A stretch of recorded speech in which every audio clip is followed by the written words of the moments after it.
ঘটনার পর 2 সপ্তাহ পার হয়ে গেলেও এখনও নির্যাতিতার বিচারের দাবিতে একইভাবে ফুঁসছে আর.জি. কর মেডিকেল কলেজ হাসপাতাল। সমাজের সব স্তরের মানুষ ন্যায় বিচারের দাবিতে স্বতঃস্ফূর্ত প্রতিবাদ জানাচ্ছেন। আজ জুনিয়র ডাক্তারদের সঙ্গে সাক্ষাৎ হওয়ার কথা রাজ্যের স্বাস্থ্য শিক্ষা অধিকর্তা ডাক্তার কৌস্তভ নায়কের। হাসপাতালে জুনিয়র ডাক্তাররা জানালেন, কর্মবিরতি চললেও পরিষেবা চালু রয়েছে বিভিন্ন বিভাগে।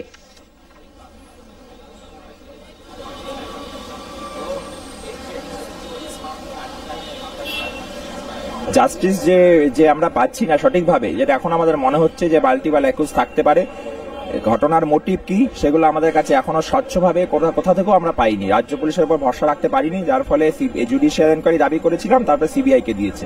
কিন্তু সিবিআই এর কোর্স অফ অ্যাকশন, যে তারা কালকে আমরা মিট করেছিলাম, তারা বলেছে যে তারা সুপ্রিম কোর্টকে সবটা বলবে, আমাদের কিছু বলতে চাইনি। তারা বলছে যতটা সম্ভব আমরা চেষ্টা করছি।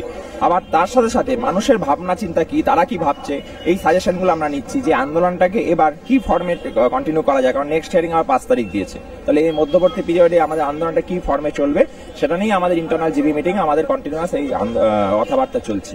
বিভিন্ন গুজব, বিভিন্ন মিডিয়া স্কিং এ সমস্ত আমাদের কানে আসছে বটে, তবে নির্দিষ্টভাবে কাউকে গ্রেপ্তার হতে দেখা, সেটা মূল খুনের বিষয়ই হোক কিংবা তারপরে এভিডেন্স ট্যাম্পারিং এর যে চেষ্টা হয়েছে বলে সুপ্রিম কোর্টে প্রমাণিত হয়ে গেছে লাস্ট হিয়ারিং এ, সেই সমস্ত ক্ষেত্রেই আমরা নতুন করে কাউকে তদন্তের আওতায় আনা হচ্ছে বা গ্রেপ্তার করা হচ্ছে বলে আমরা এখনো অবধি জানতে পারিনি।